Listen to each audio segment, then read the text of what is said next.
The chant was already halfway spoken when the world Kaito knew quietly ended. Beneath the Magisterium's marble, a circle of chalk-white glyphs lit line by patient line. Grand Magister Corel spoke the last word gently, the way grandfathers say goodnight. 30 columns of light stood up out of the stone, and 30 students fell out of them. Kaito woke face down on foreign marble, one hand already closed around a staff he had never owned. 10 dull metal rings banded the wood. He counted them before he even counted his fingers. 30 school uniforms inside a War Kingdom circle. Somebody near the front had already stopped shaking. The Magisters came down the line with measuring crystals, keying each summoned heart in turn. Against Kaito's palm, the crystal pulsed once, slowly, like something answering from very far away. The examiner measured him twice, because the first reading had to be wrong. It was not. He read the verdict aloud so the hall could share it. Defective. Cast latency. The words went down the line faster than any spell Kaito would ever cast. All around him, the assessment hall began catching fire with other people's brilliant futures. A boy from his homeroom froze a fountain, solid by sneezing. The Magisters called it promising. A quiet girl lifted the flagstones with a word. Nobody had ever measured her twice. Kaito stood at the edge of it and did the only thing he could. He counted. 9 seconds. Average, from first word to fire. He filed the number away like evidence. Then Rin stepped up, golden and easy, wearing the smile that had always opened doors. The crystal did not pulse for him. It sang, brighter and brighter, climbing past its markings. Then it burst in his fist like a star being born, and the hall came apart cheering. Magisters surged around Ren the way water surges downhill. Naturally, without anyone deciding to. Across the crowd, Ren found Kaito's eyes and grinned. The old grin, the shared lunch grin. Kaito grinned back. Neither of them knew yet what the kingdom would make of them. A servant swept the broken crystal into a pan. Valand had plenty more crystals. And heroes. By evening the circle was scrubbed away, and the 30 had become a roster with rankings. Grand Magister Corel came to Kaito personally. Everyone said afterward how kind that was. His face was a grandfather's face. His eyes were an accountant's, and they had finished counting. Corel said the summoning sometimes made small errors. He said it warmly, the way one apologizes to furniture. The brass astrolabe on his staff turned softly while he spoke, keeping time with something unseen. Still, he said, every reading deserved its fair test. Kaito would demonstrate a casting. Tomorrow. Publicly. That night Kaito whispered the fire word 100 times. The staff's lowest ring never even warmed. They gave him the assessment hall at mid-morning, and an audience he had not asked for. The test was a candle. First circle fire, the spell children learn before they learn to write. Kaito set the staff, breathed once, and began the first sentence of the rest of his life. The syllables came slow and exact, each one set down like a stone in deep water. 10 seconds passed. 20. The candle stood unlit, and the first cough traveled to benches. At the minute mark, a magister turned a time glass over, not bothering to hide it. Kaito kept speaking. From above he looked very small, and very certain, and completely alone. In the air above the candle, a thin sapphire line began drawing itself, patient as frost. The laughter started in the second minute, quiet at first, then comfortable, then like weather. Rin laughed with him. Later he would swear he only smiled. Kaito heard the difference. He did not stop. Stopping meant starting over. He had already learned the first rule of himself. On the staff, the lowest of the 10 metal rings warmed, brightened, and softly chimed. Above the candle, the sapphire circle closed into a single burning ring. One. Only one. At 3 minutes and 51 seconds, the ring flared, and the candle lit. He had counted. The flame burned white gold for 1 heartbeat before settling. Only the time-glass magister saw it. 4 minutes for a candle. The hall did not applaud. The hall howled. The candle burned on, steady, unbothered, needing nothing. Nobody in the room was watching it. The record that day gained 1 line about Kaito, and the word they chose was defective. Corel patted his shoulder and delivered the kindness. Every army needs hands as well as heroes. The astrolabe on the old man's staff stopped turning as he walked away. Decision rendered. The postings went up at dusk. 30 names, 29 of them written above the fold. Kaito's name sat alone at the bottom, under a heading nobody had needed before him. The clerk explained the assignment without looking up. Auxiliary support, provisioning, records, and lamp trimming duties. Rin stopped by the board and said it was temporary. He was already being led elsewhere. The Hero Corps took Ren away in white and gold, walking backward, still waving. Kaito waved back. Kaito thumbed the staff's lowest ring, the one that had chimed. It was still faintly warm. 9 circles, the book said. 9 rings of magic, and no mage had ever needed a 10th. A week later, Valand threw its heroes a feast that could be seen from the mountains. The cohort stood on the great balcony, while a city they had not saved yet cheered itself hoarse. Ren raised his new saber, and the square below answered like a struck bell. Court mages threw crowns of azure light over the rooftops, 1 gesture each, instant and easy. 2 floors down, Kaito carried wine through the service corridor and heard the cheering through stone. The service floor had 1 narrow window. The servants took turns at it between courses. When his turn came, Kaito watched the spell lights bloom and quietly timed each one. 2 seconds. An old cellarman asked which hero he served. Kaito said he was still working that out. From below, the heroes on the balcony were silhouettes with wine glasses, backlit by their own legend. Corel watched from a higher window still. Not the fireworks. The 30. Always the 30. Once, Ren looked around the balcony as if missing something. Then somebody handed him another toast. The finale turned night into noon. 30 heroes, 1 summer, and a kingdom spending them already. Kaito finished his shift when the music did. Nobody upstairs learned his name that night. In the pantry, he found a chalk stub, and the flagstones were wide and smooth and private. He chalked the candle spell circle from memory, then wrote it again with the 3rd rune moved. The shape was wrong in the books, he decided. Not wrong in him. Wrong in the books. Against the shelf, the staff waited, patient as its owner, 10 dark rings and 1 still warm. Upstairs, the kingdom toasted its fast, bright futures. Downstairs, its slowest hero was doing the arithmetic. He was not angry yet. Anger was fast, and nothing about Kaito had ever been fast. He finished the chalk circle at dawn, and for half a breath the lines glowed sapphire. Somewhere above, the last hero went happily to bed. Kaito wiped the floor and kept the chalk. The world had no time for him. Fine. He would learn exactly how much time he needed. Morning came down on the academy like an instruction. 30 heroes drilled. One of them held the targets. Auxiliary support meant whatever nobody else wanted. Mostly it meant standing where the spells were aimed. He chalked practice circles for students who finished spells in 3 seconds. His own took 3 minutes. The drill instructor liked demonstrations. He said the cohort needed a target that would not dodge on instinct. So Kaito stood at the far line, holding the warded post, and learned what incoming felt like. He counted the casts as they hit. 2 seconds. 3. Numbers were easier to hold than anger. The cohort had a name for him by the 2nd week. The Slow Hero. It traveled fast. Ren passed him in the colonnade most mornings. They had shared a homeroom once. Ren walked faster now. After hours, alone, he was permitted to practice. The yard gave him its emptiness like a favor. 40 seconds of chant bought the first ring a dim sapphire breath. 9 more waited, patient as stone. In interruption drills, he was the exhibit. 1 bolt, any bolt, and the ring died mid-syllable. The instructor called it a mercy, teaching him early. Nobody wrote down what it was teaching everyone else. Grand Magister Corel visited the yard some mornings. He smiled at everyone. His eyes were doing arithmetic. He asked Kaito gentle questions. How long a candle took now? Whether the chant felt heavy. Kaito answered. Corel thanked him warmly and wrote 1 line in a small brass-bound book. He never showed anyone. In the refectory, the cohort practiced being famous. Kaito practiced being furniture. Both were learning quickly. Ren told the story of the shattered crystal nightly. It got better each telling. Kaito was never in it. He hauled the dummies in, at dusk, and set them straight. Even targets deserved to stand properly. Then the terms assessment duels were posted. Pairings drawn by the magisters, the herald said, drawn carefully. Kaito found his own name near the top. Opposite it, in fine, confident ink, stood Ren's. The laughter started before he finished reading. Somebody said the word execution. Somebody else said entertainment. Ren caught his eye across the yard and shrugged. He said it was nothing personal. It never was. That night he remarked the chant cord on his wrist. 60 knots, 1 for each second of hoping. Groundskeepers chalked the dueling round at dawn. White circle, blue marble, room enough for 1 short lesson. By mid-morning the amphitheater was full. Magisters, cadets, palace clerks. Humiliation, done properly, was a spectator sport. Ren entered like the ending of a story everyone already loved. White gold plate. That effortless, famous smile. Kaito entered like an apology. School blazer, chalk dust, 10 cold rings on a second-hand staff. The rules were read aloud. First yield or first fall. Combat casting permitted. The crowd leaned forward. They saluted at 10 paces. Ren's saber caught the daylight. Kaito's staff caught nothing at all. Take your time, Ren said, loud enough for the stands, and the whole amphitheater loved him for it. The bell rang. Kaito drew breath for the first word. The first word never made it out. 3/4 of 1 syllable. That was the whole duel. The flat of the saber wrote the rest. The laughter came down from the stands like weather. Kaito lay in it and counted the sky. The marshal offered him the yield. Kaito got up instead. Some arithmetic had to be finished properly. He reset his feet. He raised the staff. He began the chant from the first sound again. Ren did not bother with the saber this time. The focus gem cost him half a second, politely. Down again.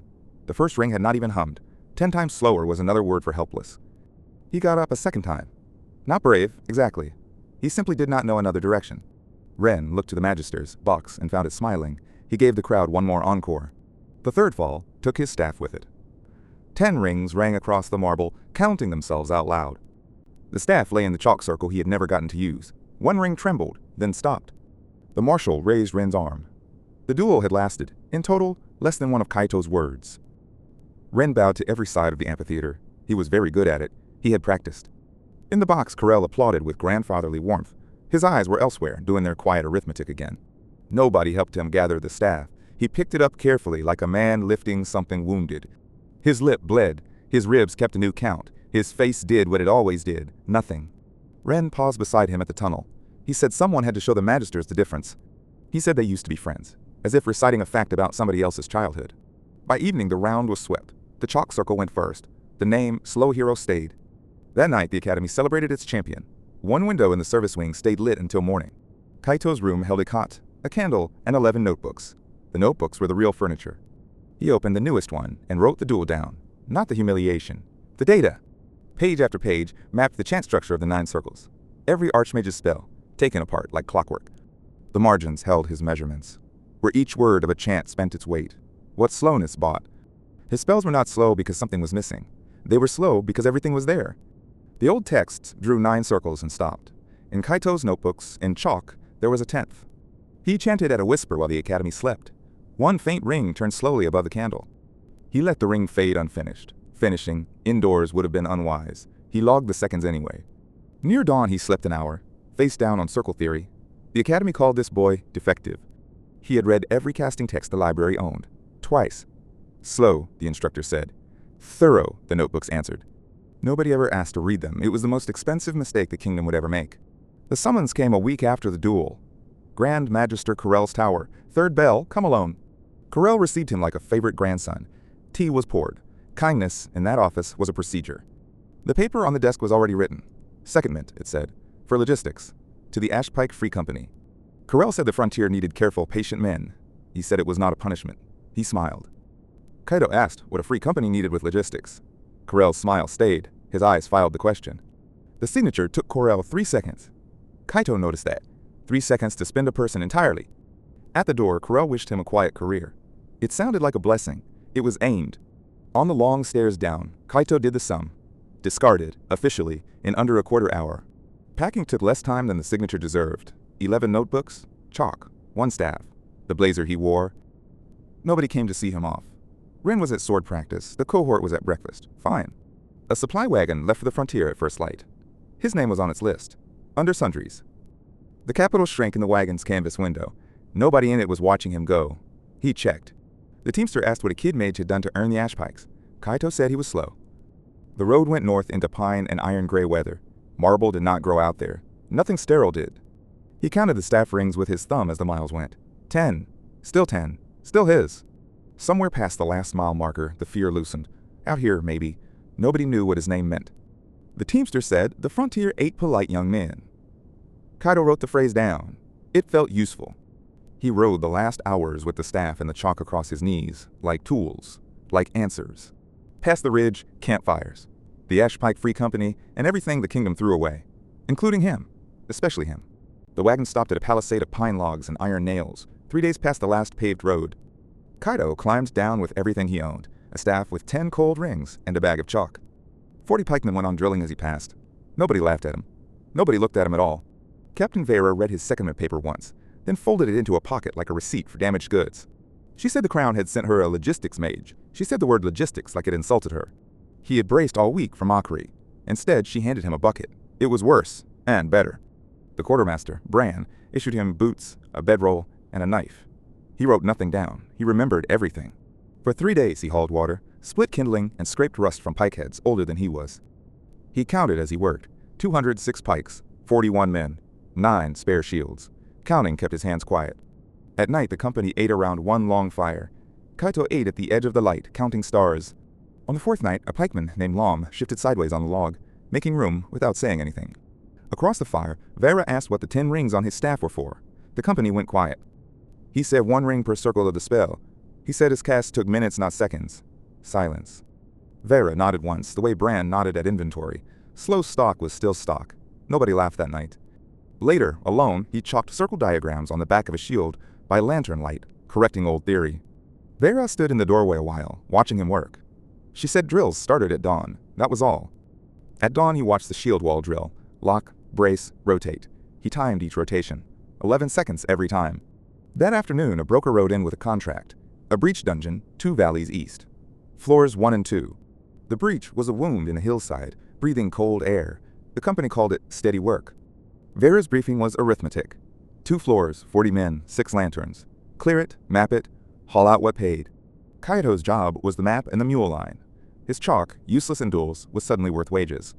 They went down in torch order, 10 men to a light. The dark swallowed sound the way water does.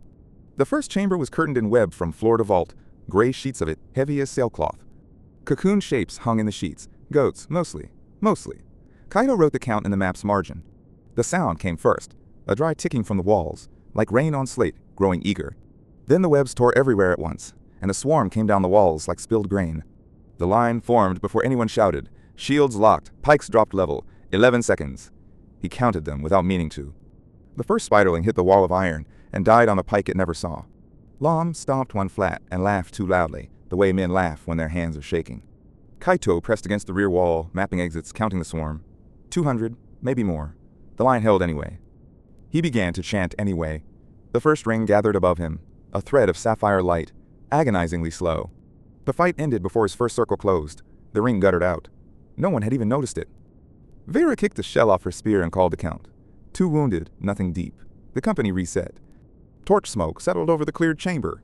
The webs hung in rags. The ticking in the walls had stopped. Kaito mapped the chamber while the men rested. Every exit, every seam, every count. Precise as chant theory. Vera studied the map longer than she had studied him. She grunted. From her, it was a medal. They hauled out web silk in bales. It's sold to rope makers, Brand said. The dungeon paid better than the crown. The stair to the second floor exhaled cold that tasted of iron. The mules refused it. The men went. Herrick, the horn man, said the air was wrong. 20 years of breaches, and he had never smelled still water. Floor 2 opened black and wide below them. Kaito marked the stair on his map and followed the torches. The second floor was a drowned hall. Stone pillars rose from black water lit by pale sheets of moss. Where the walkway failed, they waited. Pikes high, water at their belts, torches held against the dark. The pillars wore scars, long scrapes higher than a man's reach, polished smooth by something patient and heavy. Kaito measured the scrapes against his staff and did the arithmetic. Nothing on their contract had that reach. He told Vera the numbers. She did not ask him to repeat them. She raised a fist. The column halted. 40 men stood silent in the drowned hall. The torches hissed. Then the water began to move. The shell troll rose from the pool like a hillside standing up, water sheeting off plates of riverbed stone. Its shell was old riverbed grown into armor. Its eyes were small, wet, and unhurried. It had eaten well here. The first pike thrust skated off the shell in sparks. It did not even turn toward them. It turned toward the light. One arm swept the line, and 3 men went into the water like thrown dolls. Lam came up coughing with a cracked shield arm. The line bent back around the wounded and held. Vera called the joints, armpit, jaw, the soft backs of knees. Shells, she said, had seams. Everything did. She went in under a swing that would have opened a wall, close enough to touch its shell. Her spear found the armpit seam and sank a hand deep. The troll's scream shook dust from the vault. It thrashed. A pillar cracked. Part of the vault came down in slabs and the hall turned to chaos. A wave took Kaito off the walkway and into a side channel, away from the torches. Alone. His lantern was gone. He stood chest deep in the dark and counted his own heartbeats to stay useful. Then the water swelled toward him. The troll had broken off the line, and he was the nearest meat. He began the chant because it was all he had. First ring, 40 seconds. The troll needed 10. He knew the arithmetic and chanted anyway. Somewhere behind the fear, a stubborn clerk kept the count going.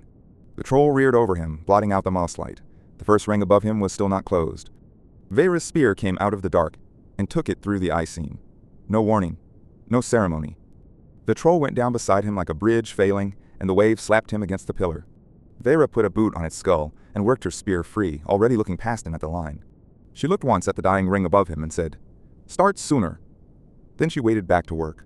The count. 4 wounded, 1 arm broken, no one lost. Lam joked about it. Nobody joked back yet. They levered the shell plates loose with pikes. Riverbed armor, Brand said, bought winter for the whole company. Kaito drew the troll into the map, to scale, with the seams marked. His hands shook only afterward. The climb out took the rest of the day, every man harnessed to shell plates worth more than swords. By dusk the fort smelled of wood smoke and liniment. The company counted coin and wounds in the same breath. His map went up on the command hut wall. Men who forgot his name stood and studied his lines.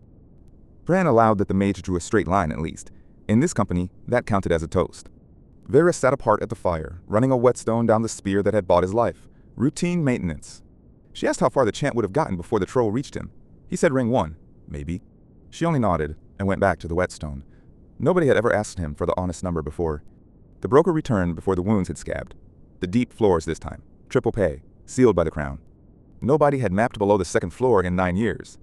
Kaito noticed that nobody asked the broker why. Vera weighed the coin against the company's winter and signed. Triple pay bought a lot of forgetting to ask. That night, from 2 valleys east, the breach exhaled a sound too low to hear and too big to ignore.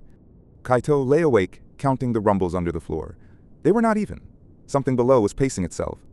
The deep floor began where the lamplight stopped pretending. The company went down anyway, contract signed. Kaino chalked the route on slate as they walked. 41 paces, 2 galleries, 1 wrong sound. The rumble came again, closer, patient. Dask said deep floors always talked. Vera said nothing back. Dust sifted from the ceiling in thin curtains. Kaito counted the intervals. They were getting shorter.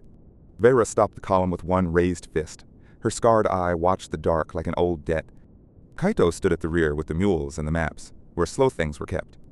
Below them, the floor was seamed with ember-red cracks, breathing slow. The contract had not mentioned breathing. Then the floor stopped breathing and split. What came out of it came out already screaming. Dask roared the line into place. 16 pikes dropped level in the time one breath takes. The first wave hit the pikes and died on them. The second wave climbed the first. Vera's spear moved the way arithmetic moves. 2 in the throat. 1 turned. No wasted digits. Kaito dragged a wounded man clear and counted the horde. He stopped counting at 200. Bren sounded the fallback. 2 short notes. The company gave ground the way professionals give it, grudging. They folded back into the narrow gallery, shields locking. A good place to hold. A better place to die. Marin took a claw under the arm, reaching for a dropped boy. He was dead before Vera finished his name. The boy he had reached for lived. Nobody called it a trade out loud. Everybody did the arithmetic. The horde did not thin. It arrived. Whatever the breach was feeding on, it had not finished eating. A claw opened Vera's side through the leathers. She killed it, looked down once, and repriced the battle. Then something the size of a gatehouse came out of the breach, and the arithmetic stopped working. 3 shields went with one sweep of its arm. The men behind them went further. Dask called the second fallback with blood in his teeth. There was 1 gallery left to fall to. Kaito did the sum nobody wanted. 11 minutes at this rate. The surface was 40 minutes away. Nobody had asked him for anything except stretcher work. He set the stretcher down anyway. He chalked the circle on the gallery floor in 9 strokes. His hands knew it asleep. He planted the staff in the circle's heart. 10 cold metal rings hung silent on its neck. He began the chant the Academy had laughed at. Word 1 of 900. He did not hurry. A pikeman screamed at him to pick up a spear or a stretcher. Kaito kept spending syllables. Above the battle, faint as a rumor, a sapphire arc began to draw itself in the dark. The first metal ring on the staff chimed and lit. 40 seconds of other people's blood. Spent. Ring 1 closed over the gallery, azure and quiet. Nobody looked up. Dying men rarely do. Old Hesk plugged the left gap with his body and a broken pike. The gap stayed plugged. He was 61 and had never once called Kaito slow. The horde took him anyway. The chant deepened. The second arc began to build, and the air itself picked up a hum. Vera heard it through the blood in her ears, a hum like a struck bridge cable growing. She looked back once. The boy, the staff, the burning arc, the chalk. She understood the shape of it. Holding meant dying by degrees. The mage meant dying for something. Vera had always preferred clean sums. She drove her spear into the stone and gave the only order that ever mattered. Finish your sentence, mage. The Ashpikes heard it and reformed around a chanting boy like a fist closing around a coal. The second ring snapped a light above them, azure over azure. The second staff ring chimed in, answer. 2 rings. Nobody in the gallery knew the grammar yet. They would learn it ring by ring. Dask invented the rotation on the spot. 2 men bleed, 2 men brace, 2 men breathe. Repeat. Each ring cost 40-odd seconds of chanting. Each second cost the company something that had a name. Kaito heard men grunt and fall behind him and did not turn. Turning cost syllables. Syllables cost lives. Vera fought on the point of the wedge, one hand pressed to her side, refusing to be arithmetic. The third ring ignited, and for one heartbeat the whole gallery fought inside blue daylight. The horde noticed the light the way weather notices a mountain. It began to press toward the circle. Bren went down, sounding the rally, the note bending as he fell. He finished it from his knees. Then he did not get up. The horn rolled against Kaito's chalk line and stopped there.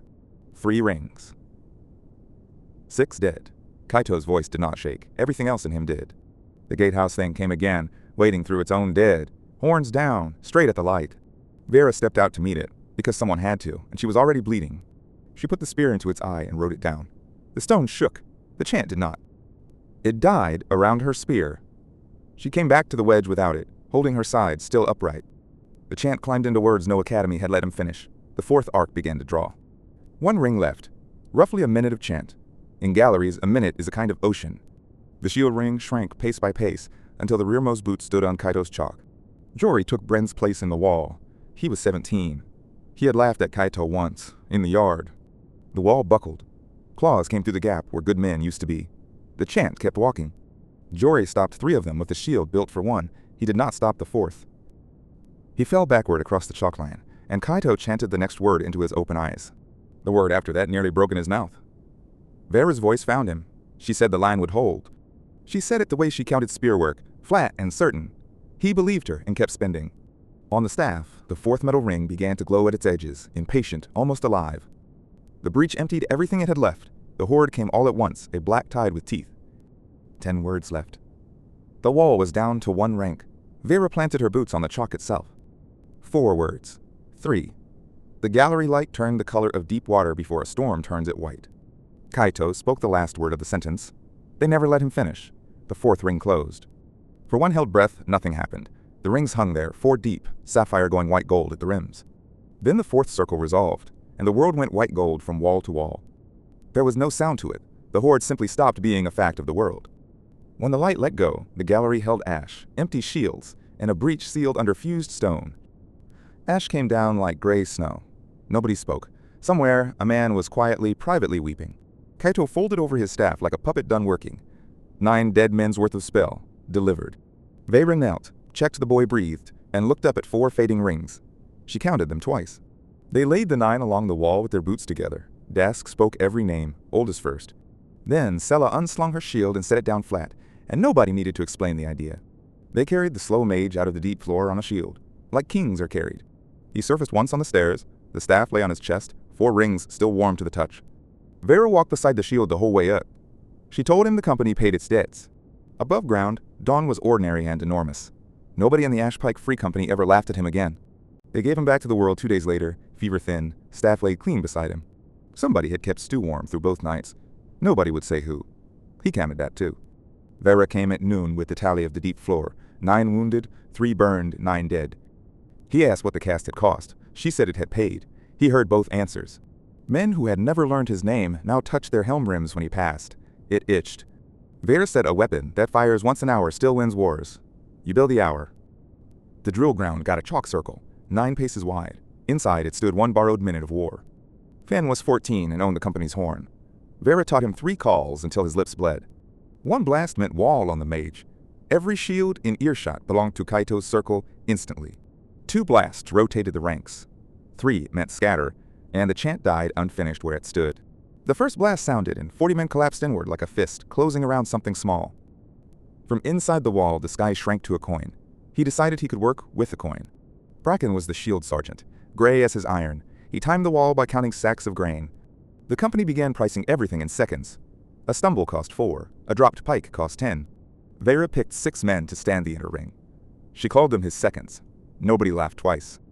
The seconds learned to fight, facing outward, blind to him, trusting the chant at their backs. Kaito drilled too, chanting while dragged, chanting while carried, chanting with a shield rim against his teeth. In his notebook, he built a table. Rings to seconds, seconds to shields. 1 column stayed empty. The empty column was lives per ring. He told himself he lacked the data. He lied. They drilled the abort until it hurt less. 3 blasts. Swallow the word. Let the rings gutter. A guttered chant wasted 90 seconds of other men's blood. He practiced swallowing until he stopped flinching. The cook doubled his portions without being asked. An army feeds its siege engine. Kaito ate slowly. At night, Vera walked him through ground like grammar. Slopes for holding, streams for anchoring, trees for dying. She said terrain was time made of dirt. He wrote it down under everything else she said.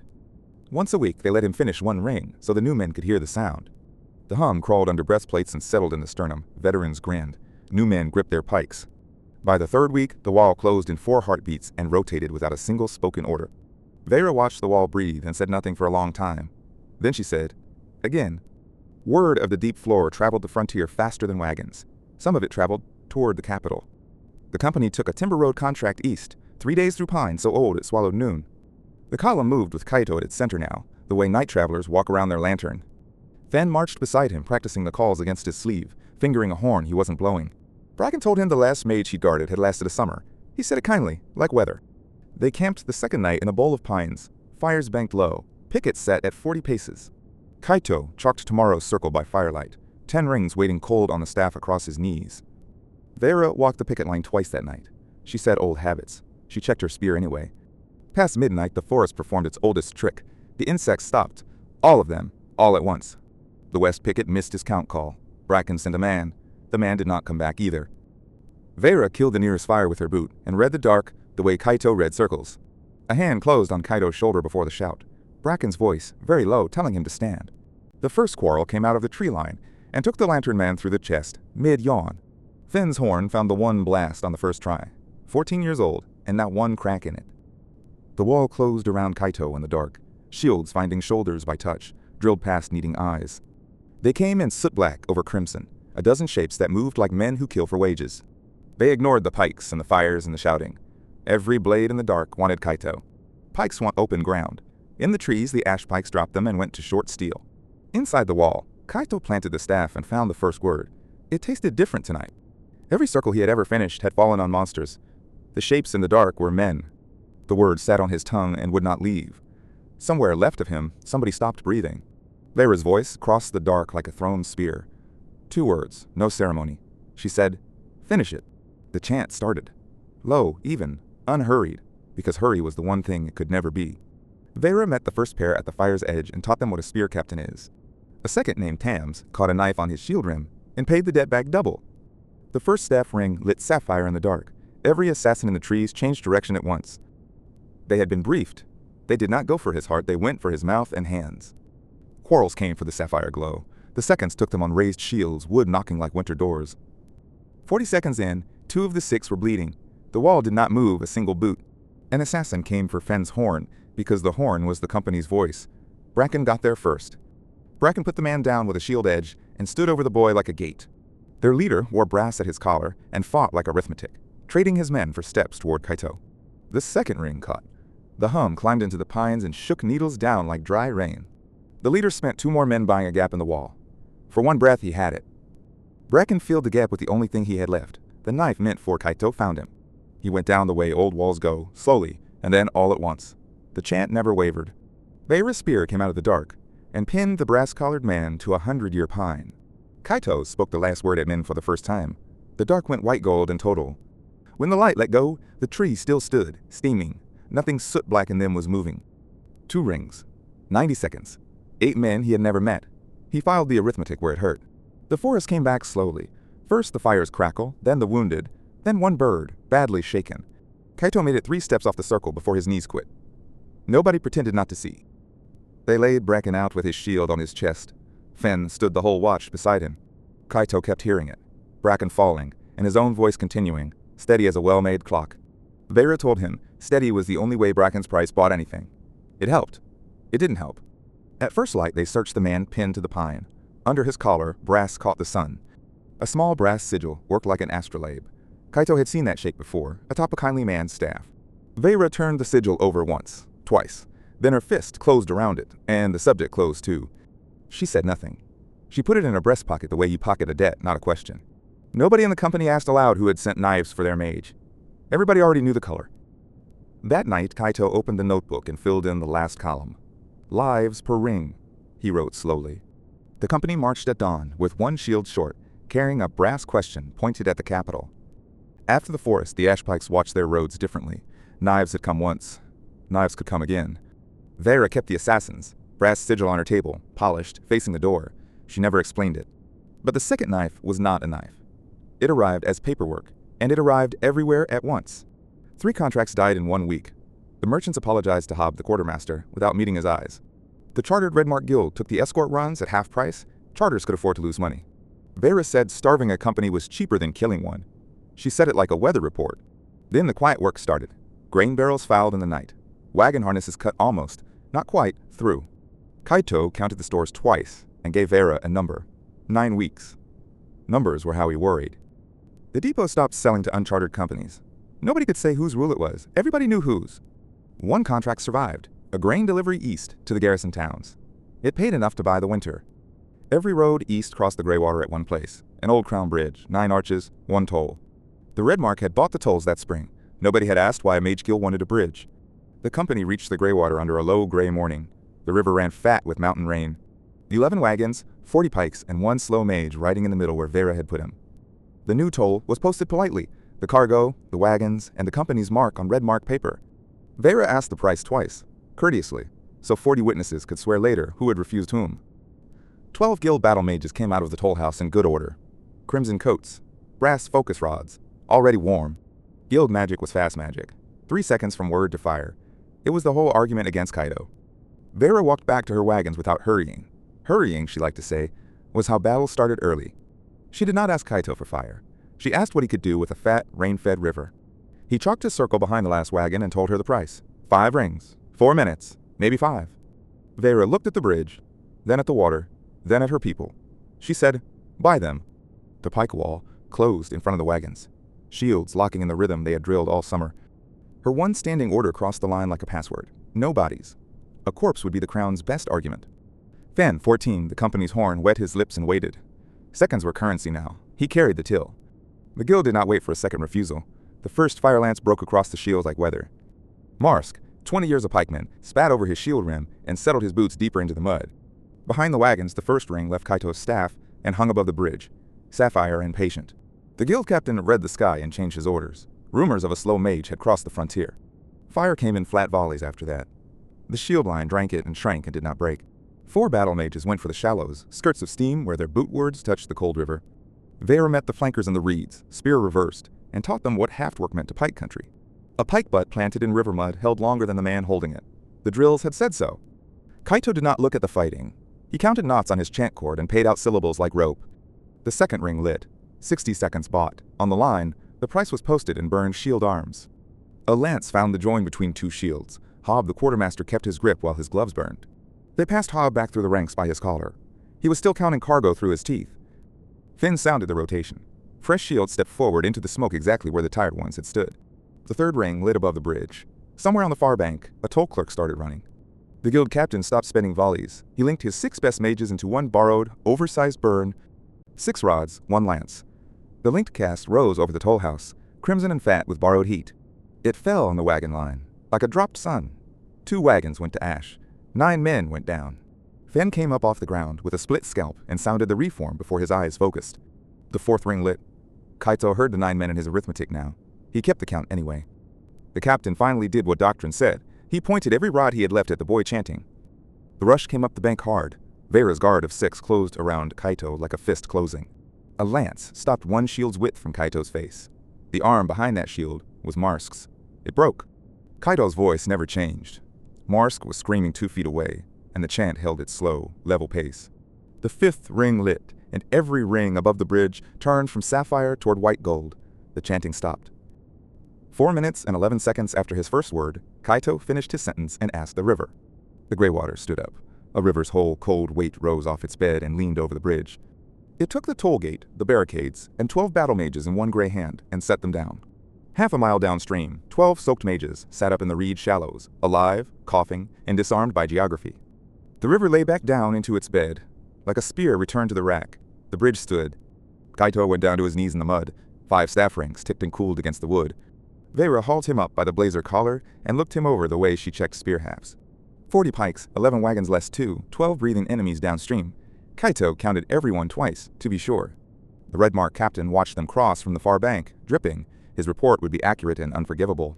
The cost rode in the wagon beds. Marsk's arm, Hobbs' hands, 9 burned men, wounded, all of them breathing. The grain reached the garrison towns 2 days late, and entirely intact. The winter was paid for. The story crossed the frontier faster than the wagons did, growing a ring with every telling. In the taverns, he had 10 rings, 20. He had moved a lake. Nobody at all had died. Children chalked stacked circles on walls from the gray water to the passes. The frontier had found a name. They called him the Siege Mage, the man who took a defended bridge without spending 1 life on it. Kaito heard the name at a well and looked behind himself. Nobody had ever met him before. On the east road, chartered caravans began pulling aside to let Ashpike wagons pass. Fear, done politely, looked like courtesy. The name reached the capital in 9 days. It climbed the Magisterium tower in under an hour. Grand Magister Karel heard it and smiled the way grandfathers smile. His eyes did no such thing. A defect had become an asset, and the Magisterium did not erase assets. It acquired them. A writ rode east. The messenger reached the Ashpike camp at dusk, 6 lancers behind him, and the crown seal riding chest high. The company came out of the tents without being called, and stood in ranks nobody had ordered. The writ was read aloud. The Ashpike Free Company was dissolved into the red mark, effective on receipt. One clause sat lower on the page, in smaller writing. The mage Kaito would transfer to the Magisterium. Kaito had been signed away once before. He recognized the grammar. His hand found the cold staff rings. Vera took the writ and read it twice, slowly, the way she read terrain. Then she walked to the fire. She held the crown's paper to the cook fire until the corner caught. 6 lancers reached for 6 swords. 40 pikes came off 40 shoulders in one sound. The lancers' hands returned to their reins, carefully. Vera let it burn down to her fingers before she dropped it. She said, "Tell them what you saw." No one chased the messenger. The answer he carried needed no escort. The Ashpikes were at war now. Vera unrolled the map before the ash was cold and put her finger on a ford. Kaito started counting. The maps called it Cutter's Ford. Vera called it the only door the guilds could fit through. 3 chartered guilds answered the burned writ, the Red Mark, the Cindervane, the Iron Quill. 3,000 men, on paper. The crown lent them its warrant and stayed home. Charters existed so the crown could win wars deniably. The Ashpikes counted 200 pikes. Against 30 battle mages and 3,000, arithmetic stopped being a comfort. Then the frontier answered. Free companies the charters had strangled came down the valley roads all night, quietly furious. Joss of the Grey Banners brought 400 swords in one condition. She wanted to watch the siege mage work. Vera's plan fit on one breath. Hold the waterline, feed the line seconds, and let the mage finish. 900 against 3,000. Nobody said the numbers aloud. Everybody kept arriving at the same subtraction. Kaito spent the night chalking his circle on the low mound behind the line, 7 rings wide. His notebook's last column had a heading now, lives per ring. Tonight he priced the 7th row. Vera found him at the 4th hour and did not tell him to sleep. She sat and sharpened instead. He asked her what the line could afford. She said 6 minutes, and to make the 7th cheap. Dawn came up gray and honest. Across the river, 3,000 men were making their breakfast fires. The guilds formed by trade, Red Mark fire ranks, Cindervane stormcallers, Iron Quill wards. Order was their entire religion. The Ashpikes stood where the water was shin deep, and the footing was theirs. Home ground, borrowed cheap. Fen stood at Vera's elbow with the horn. 3 calls in his lips, seconds in his lungs. On the east ridge, white gold caught the sun. The crown had sent the hero corps to observe. Ren rode at their head, sent to write a report. He had not chosen the assignment. Karel had. The Red Mark horn spoke first. The far bank stepped into the river like one crimson animal, unhurried. Vera let them come to the middle, where the current owned their knees. Then she dropped her hand. 40 pikes dropped level. The first rank of the Charter War met iron in the shallows. The river did the Ashpikes' second job. Armored men who fell in the current did not stand up again. Then the battle mages opened, and the water stopped being an ally. Fire lances turned the shallows to steam. Bracken's shield drills held without Bracken. The wall broke to burn into survivable pieces and closed again. Dask walked the line the way other men pace a porch. Where he shouted, the wall remembered itself. Corin of the second file took a lance meant for 3 men. The wall closed over his place. On the south shallows, Joss's gray banners bled the Cindervane crossing to a crawl, swords in the reeds. Vera's spear worked the seam where the wall met the water. She spent it like a surgeon, not a soldier. The guild captains noticed the mound behind the Ashpike line. Every report they had read said watch for chalk. Their first probe at the mound met Vera coming downhill. 6 men learned the frontier's oldest arithmetic. Vera sounded no triumph over it. She climbed back up and told Fen to wet his lips. The middle of the line began, gently, to lose. Vera nodded once. Fen blew the mage's call. On the mound, Kaito exhaled the night out of his chest and spoke the first word of 7 minutes. The first ring lit above the ford, sapphire and slow. Across the river, 30 battle mages changed their minds. Every charter had read the bridge report. Every one of them knew what the rings counted down to. The battle changed shape in 1 minute. It stopped being about the ford and became about the clock. On the ridge, Rin's spyglass found the mound and stopped moving. He knew the figure holding the staff. The second ring caught while the observers were still writing the first one down. Ren wrote nothing.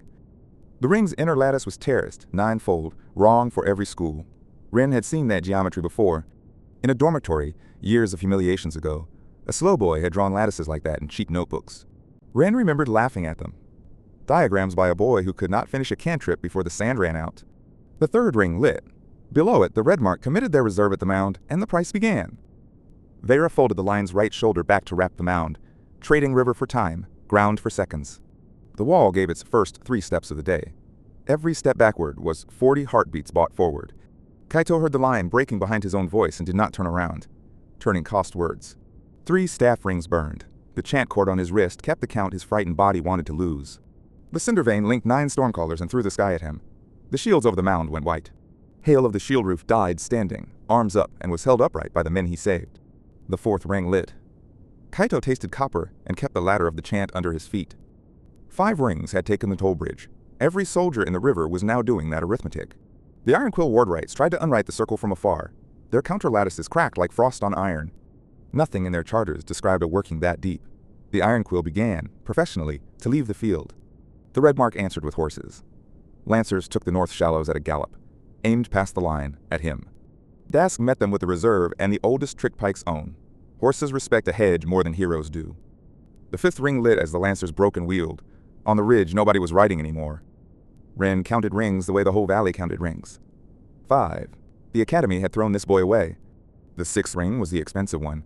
The last 2 guilds understood the window and spent everything on it. Sella's shield split down the boss. She fought the 6th minute with a cookpot lid and no comment. Vera took a firelance graze, holding the hinge of the horseshoe. She changed hands on the spear. The 6th ring lit, and the light stopped being sapphire. White was leaking in at the edges now. Finn's horn cracked on the long call, and 14 years old kept blowing through the crack anyway. Kaito's voice was gravel by the 7th minute. The words did not care what carried them, only forward. A red mark blade got through everything, and Vera caught it with her forearm instead of his sentence. The 7th ring lit. 7 staff rings sang together, and the ford went quiet underneath the sound. Kaito spent one breath on the closing word. 7 minutes of other people's blood rode out on it. The river stood up. Down the whole water line, the ford rose into a mile of standing water. Beneath it, the riverbed opened in one clean seam.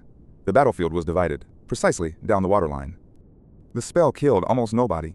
It ended the argument. 3,000 men stood behind a verdict of water. Kaito folded sideways into the chalk. Vera's bloodied forearm was under his head before the staff finished falling. 7 rings had cost the company's 91 dead. Kaito would learn every name. He always learned the names.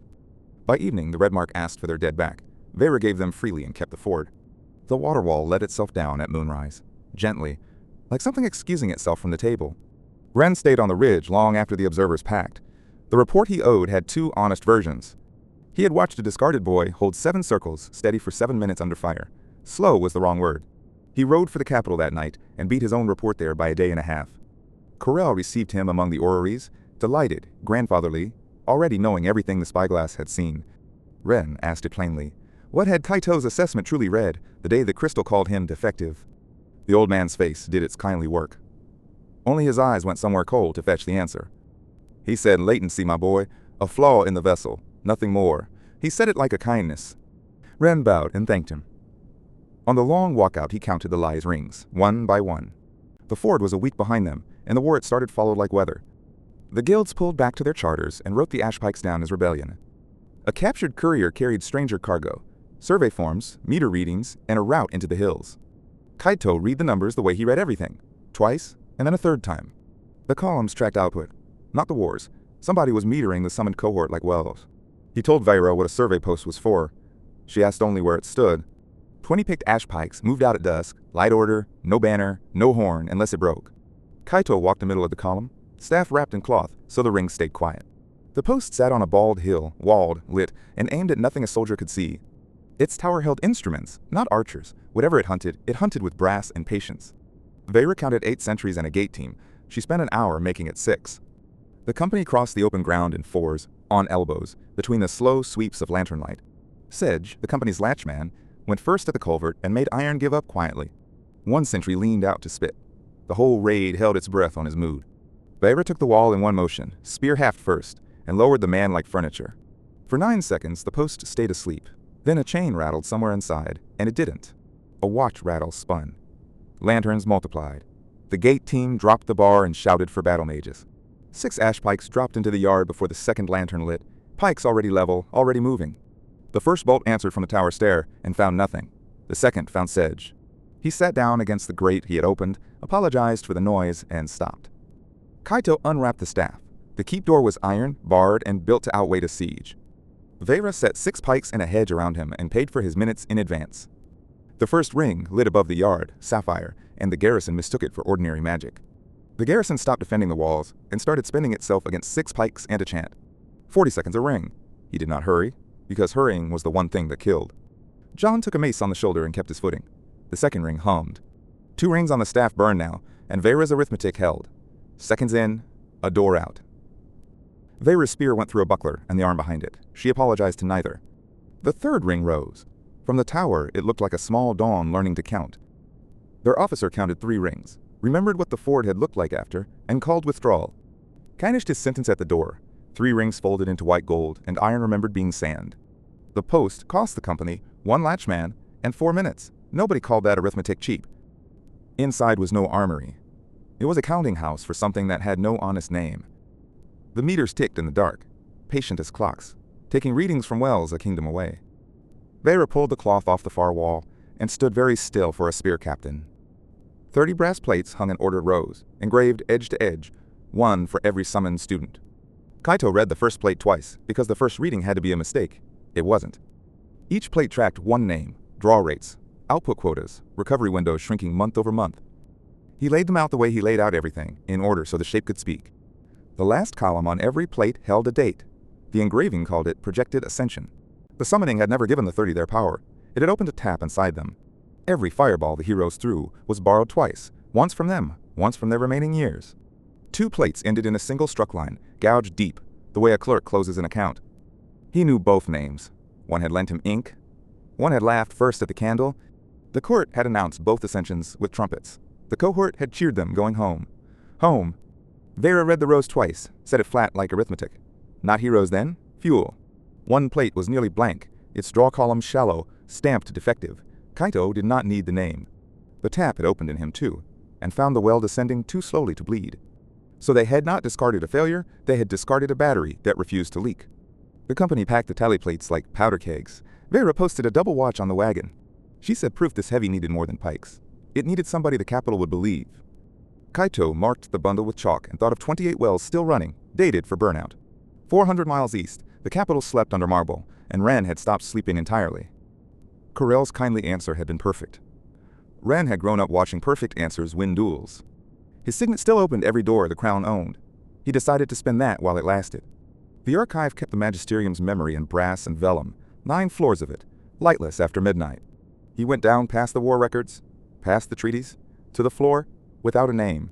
Ren had never learned to search quietly. He had never needed anything he wasn't handed. The survey cabinets were filed under Harvest administration. The word harvest did most of the arguing. The master plates matched 30 names he had trained with, eaten with, been worshipped beside. His own plate carried the deepest draw column in the cohort, the star pupil, the best well. The same 2 struck lines. He had lifted one of those names onto his shoulders, cheering. He looked for a reading that could make it a lie and found better instruments instead. A warden's lantern swept the stacks. Ren learned quiet in 1 lesson, plate against his chest. He left with 1 master plate, and the shape of every other burned behind his eyes. Corell's window still glowed above the court. Kind old man. Keeping kind old man's hours. Ren thought of every kindly answer he had ever been handed, and who had paid for them. He had also pulled Kaito's assessment. It did not read defective. It read anomalous, depth unmeasured. They had known. They had thrown away the 1 well their instruments could not find the bottom of. He crossed the parade ground where 30 children had been sworn in as weapons. Nobody saluted. His quarters held everything the crown had ever paid him. It all fit around 1 brazier. The hero corps colors lay folded the way the stewards folded them. Corner squared, gleaming, obedient. He lit the brazier himself. Some things a man should not delegate to a servant. His hand shook. He noticed it the way he once noticed other men's hands shaking. The cloth caught slowly, gold thread first, as if the crown resisted even this small honesty. He thought of the duel, of laughing, of 4 minutes for a candle, of 3 seconds. The stolen plate sat wrapped beside him, heavier than the saber had ever been. He let it be heavier. The colors burned white, then gold, then, honestly, Ren watched every rank he owned become smoke. West, past the marble, past the charters, a slow mage was carrying the same brass truth. By dawn, the brazier held nothing the crown could recognize. Ren's hands had finally stopped shaking. The brazier was still warm when the Magisterium found it. His colors had burned down to the wire. Gold thread does not burn clean.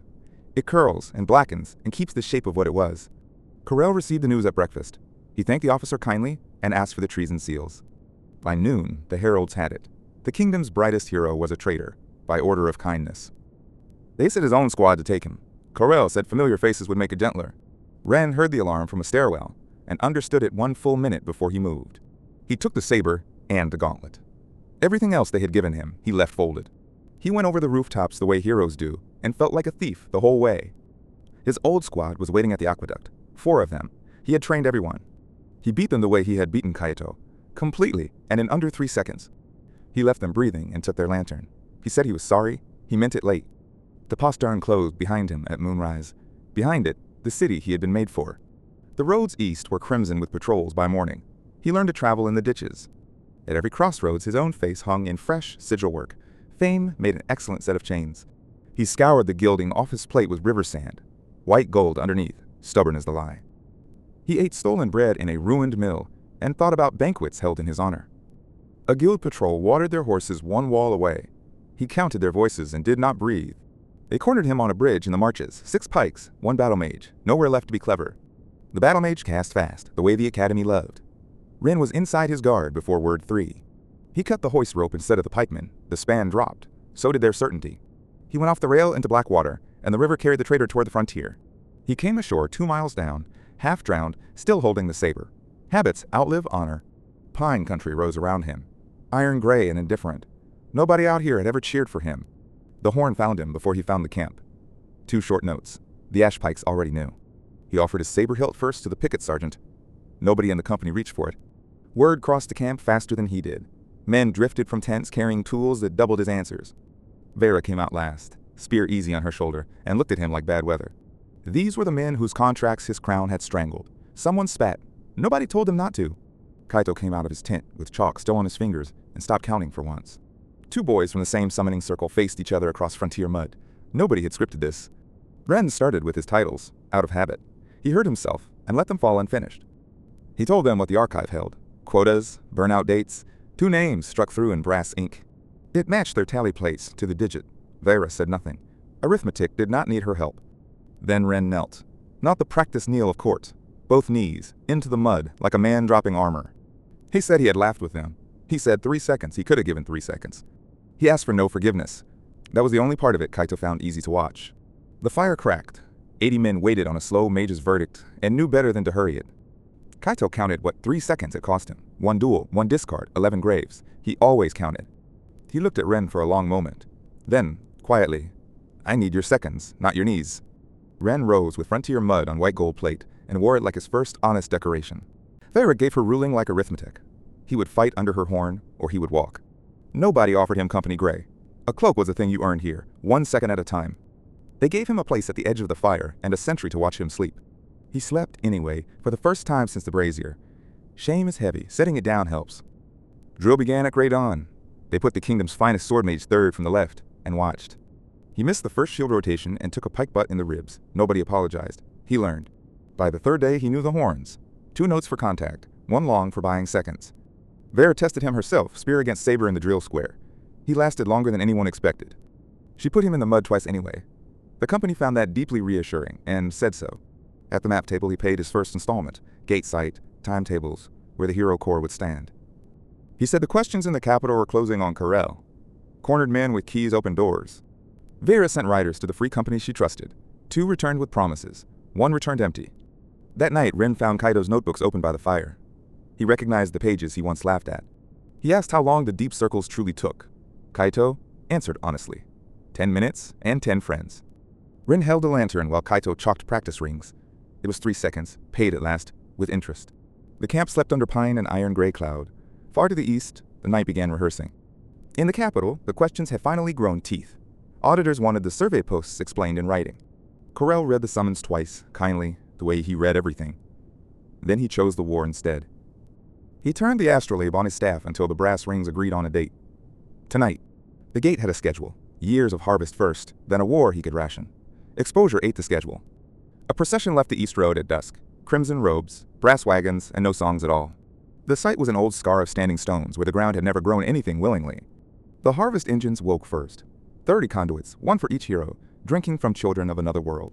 In the frontier camp, Kaito's chalk snapped mid-line. Something far away had reached into him and pulled. Ren, doubled over by the fire, hand at his chest. Both batteries were being drawn down together. At the stones, Corel spoke the opening words gently, like a grandfather beginning a bedtime story. The seam in the earth answered.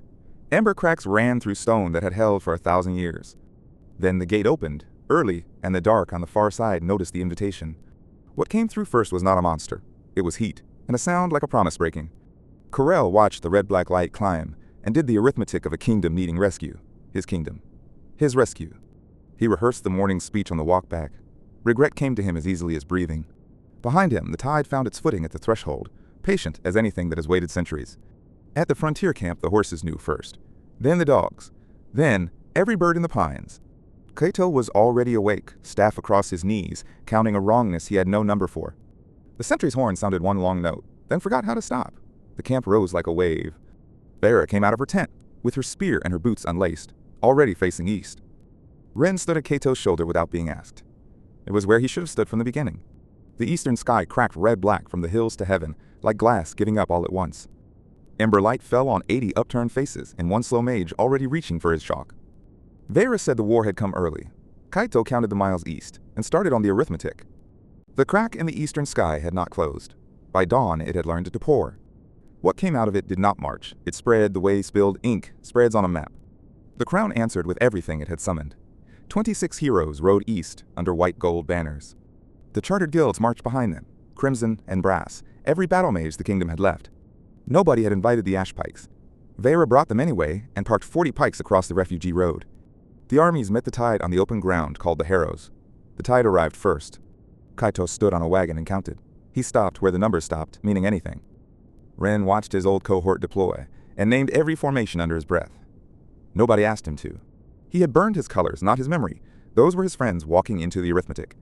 In the capital, Grand Magister Corel unrolled the battle across a table of brass instruments. Every hero on that field was wired to his tower. He checked the valves like a grandfather checking locks. On the west edge, Finn wet his lips and waited. The company horn had 3 calls. He hoped for none. The Hero Corps opened the battle the way the Academy had taught them. Fast, bright, and beautiful. 3 seconds from word to fire, every time. The tide's first rank stopped existing on schedule. The guilds fired in volleys, brass rods glowing in ranks. It looked like winning. It was spending. For 1 hour, the crown was winning, and the whole field glowed crimson and white gold. Kaito felt it before anyone said it. A hum under the battle, like a tap left running. Ren knew the quotas by heart. He said the cohort was spending years of itself by the hour. In the tower, needles climbed the dials. Corel watched the heroes spend themselves and found the sum good. The tide did not tire. Gates do not. It traded 1,000 for 100, patiently, all morning. At noon, with the core fully extended and the harvest fully ripe, Corel closed his hand. He turned the valve the way grandfathers turned down a lamp, gently, so nothing would break. Mid-word, mid-cast, mid-battle, the magic of 26 heroes guttered like a lamp running dry. 100 fire lances died in the air at once. The silence afterward had teeth in it. The heroes shook their focus gems and chanted louder.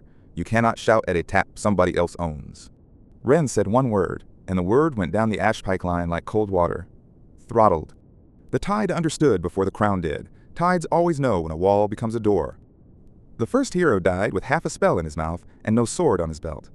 The Academy had taught them everything except what to do when the magic was alone. A banner came down. Then a line. Then the whole beautiful army remembered how to run. A rout is a battle that has stopped pretending. The Harrows became a road of backs. Everything that ran west, toward one road. The road the refugees were already on. In the tower, the dials drank a battlefield's worth of stolen power. Corel called it preservation. Vera watched the panic come at her wagons and did the oldest arithmetic. Routes kill more than battles. She could not stop a rout. She could give it a shape. The shape was a corridor. 2 hedges of pikes, the road between them, a corridor pointing west. The Ashpikes built it running. Hob the quartermaster stood in the throat of it, waving wagons through, counting every axle twice. Fen sounded one blast. Wall on the Mage. Every shield in earshot knew whose circle it guarded. Kaito knelt in the road and chalked his circle between the wheel ruts. 9 strokes. Steady. Vera asked the price of a retreat. He told her the truth. 8 rings. 7 minutes. Maybe more. She looked at the wagons, the children, the broken army funneling home. She said, spend us. The seconds closed around the circle. Ren took the 6th place, the one facing the field. The first refugees came through at a run. A grandmother with a goat. A soldier without boots. Then the tide's forward edge found the corridor, and the pike hedges took the weight. Pike butts found the ruts and planted. The first rank knelt into it the way the drills said. Behind them the first ring lit, sapphire and patient. Running men looked up and stopped running. Petch went out to free a jammed wagon. The wagon rolled west. Petch stayed on the harrows. 2 blasts. The ranks rotated under full weight. Tired shields out, fresh shields in, nobody fancy. The second ring lit. Corps mages stumbling past stared up at working magic and wept. Their magic had come through Corell's tower, rented. Kaito's came up out of the well itself. Beaten guild battle mages fell in along the hedge. Dead rods swung as clubs. Nobody mentioned the bridge. The third ring lit. 3 of 8. The corridor was a clock now, and everybody could read it. Ula held a breach in the west hedge for 9 seconds, alone. The 9 seconds were the point. The tide noticed the rings the way weather notices a lighthouse. It began to want the light. In the capital, a needle Corell did not own began to move. He watched it and stopped smiling. The east hedge split. Rin met the spill with a dead gauntlet, a saber, and interest owed. He had never given Kaito 3 seconds. He gave him 7 minutes now, and paid in blood. The fourth ring lit. Halfway. On the road, the wagon count passed 200 and kept coming. Fenn's calls came ragged now, and came anyway. Marsk stood over the boy with his mended arm. Wex had guarded wagons since before anyone. He died between 2 of them, facing the right way. The 5th ring lit, and something changed in the chant. It had stopped drawing on the air. Then the gate sent something the size of a chapel up the corridor, wading through its own. Vera went out to meet it, because someone had to, and she still owed the tide a spear. She put it down at the price of her spear, and a long red line above the old scar. The 6th ring lit while she was still getting up.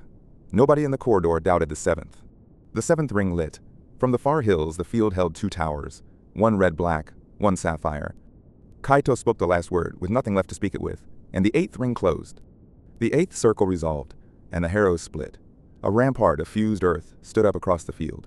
Everything gate-born on the near side stopped being a fact of the world. The tide hit stone. Kaito folded. Vera caught him before the road did. His hands were cold as the staff rings.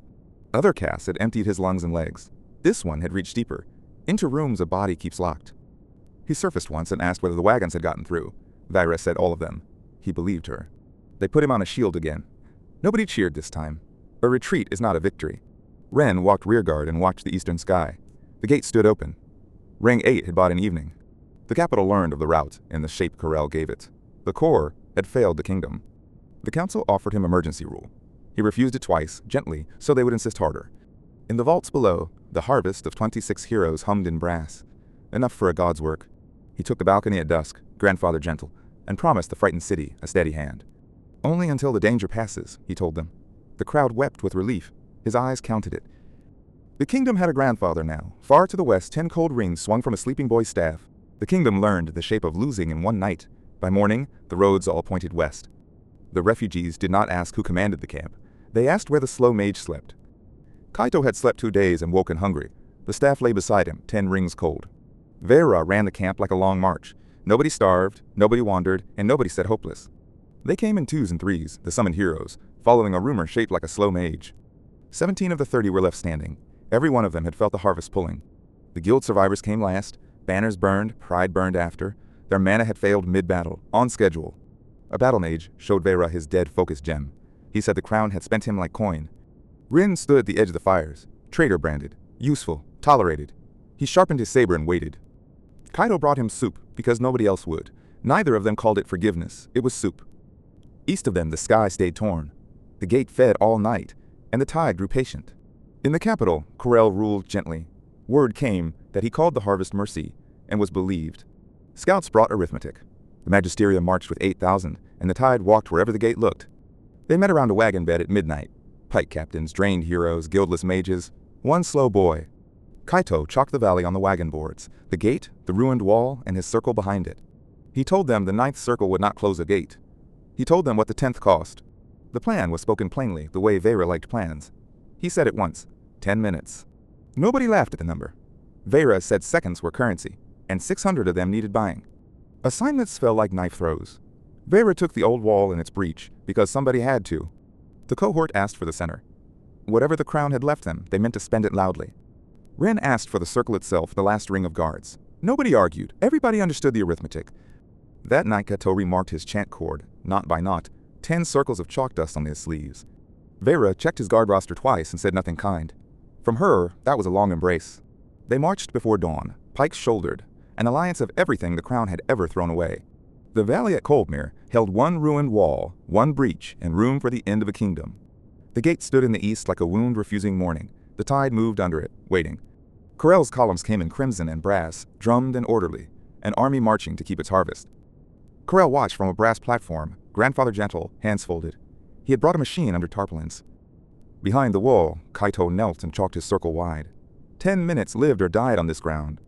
Halloran's horn set the lines the way it had set 100 camps, pikes down, shields locked. Then the gate exhaled, and the tide came down the valley like night given legs and hunger. The first impact bowed the whole line backward a step. One step. Vera had budgeted for 3.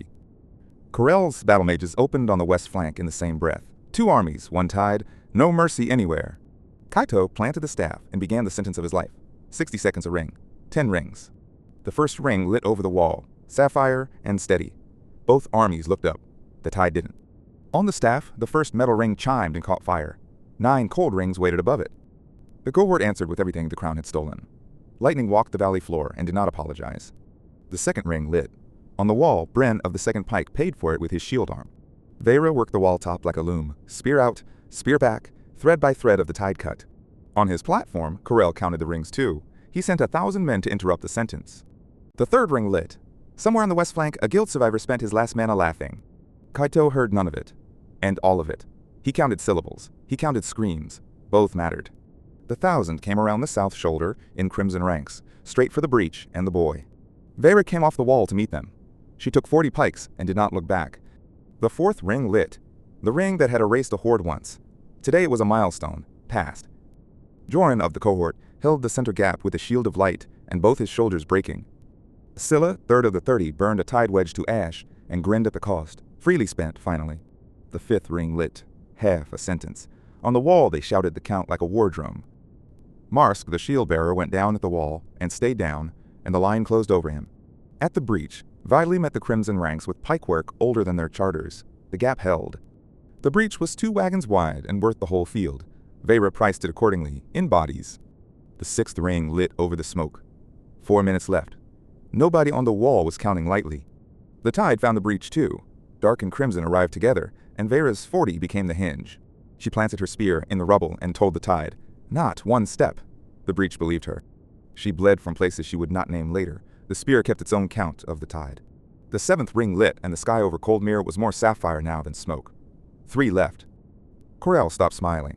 He sent his brass-masked guard through the smoke, a blade aimed at the circle's heart. Halloran's horn cracked on the high note.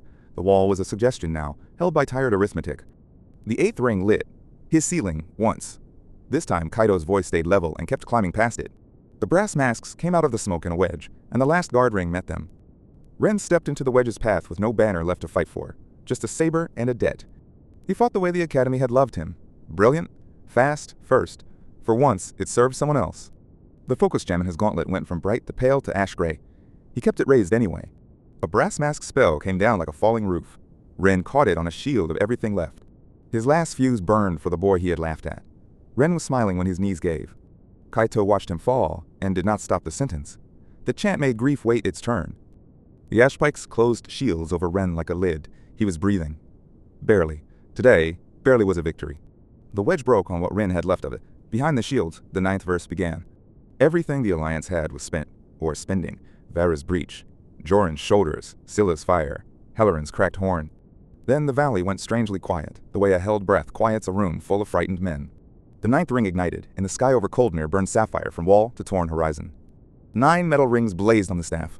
One waited, cold and small, the size of everything now. Beyond Archmage now, past 9th circle, past doctrine, past everything the Magisterium taught. The tide itself hesitated. On the platform, Corell pulled the tarpaulins himself. He had hoarded 30 heroes, worth of stolen years. The harvest stood revealed, a god engine of brass rings and caged light, an astrolabe the size of grief. Corell spoke to it gently, the way he spoke to children he was about to spend. The god engine woke, brass rings spun against Kaito's sapphire, and stolen light screamed up into the sky.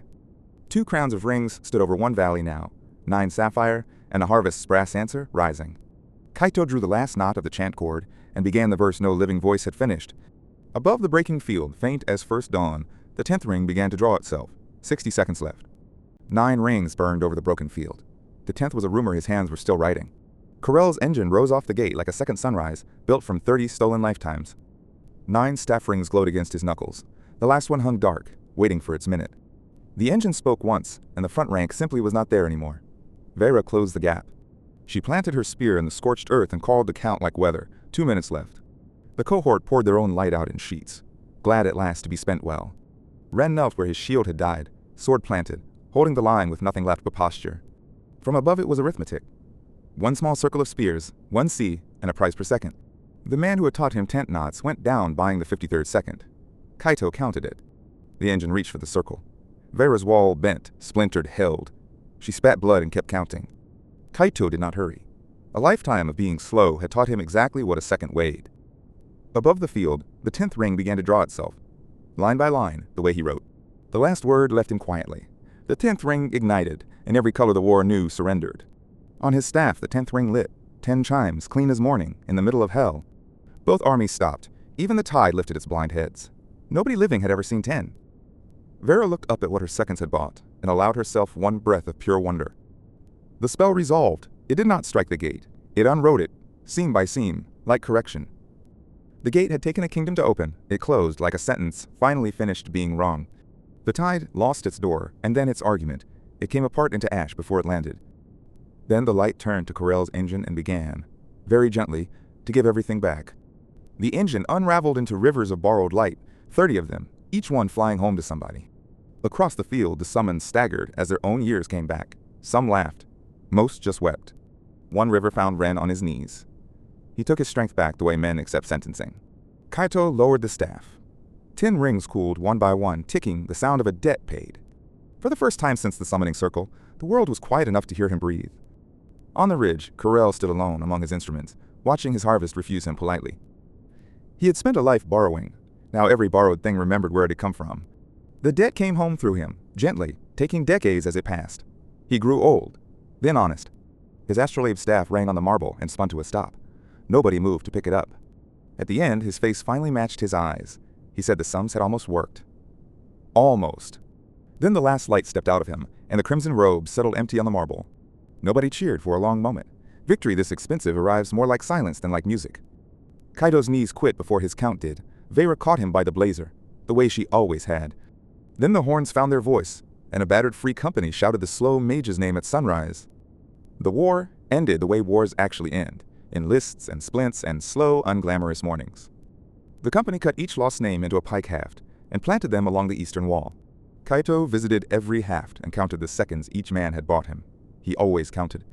Ren found him there. He did not apologize again. Some sums, he said, could only be worked. Kaito answered with arithmetic. You had 10 years of my seconds. I needed 3 of yours. Ren took the sentence standing, which was its own kind of kneeling. Then he went to work. In the capital, Ren rebuilt the Hero Corps out of volunteers, plain contracts, and no thrones. His first order as commander was 7 words. There would be no more summonings, not ever. They opened the summoning hall's windows and let ordinary daylight ruin the most expensive floor in Veyland. The freed cohort was offered the last circle, home, for anyone who still wanted the word. Kaito drew it himself, chalk whispering across the stone for hours. Nobody rushed him. Nobody ever would again. The homeward cast took most of an afternoon. An honor guard stood the seconds gladly, in silence. Glyph rings rose over the fort again, unhurried, beautiful, frightening nobody. Children counted them out loud. The circle opened on somewhere with trains and rain. 19 of the summon walked home through it. A few paused at the threshold to bow to the mage they had once laughed at. He bowed lower. Then the door stood open for Kaito. Patient as he was, he looked through it a while. Home had never once waited for him to finish a sentence. This world had learned to. He stepped back and let the circle close. Vera did not ask. She only nodded, once. Autumn came to the frontier the way it always had, with fog, contracts, and complaining boots. New recruits learned the company's strangest drill first, how to stand still and buy a man time. Vera dropped a folded contract on the table in front of him, the way she dealt cards. A breach dungeon in the Southern Hills, honest pay, 90 days. She said the company voted him first pick. The Crown had offered him titles. Vera offered him work. It was not a difficult decision. He signed slowly, of course. Around the fire, the Ashpikes laughed, like the joke was brand new. He sat in the middle of the noise, unhurried, counting nothing for once. It felt like wealth. A letter came from Ren each month, reports mostly. Everyone ended the same way. Take your time. They marched for the Southern Hills before first light, pikes shouldered, one slow mage in the middle. The road ran east into the light. Nobody on it was a hero. Everybody on it was needed. At the breach mouth, Vera walked the ground and priced it in seconds.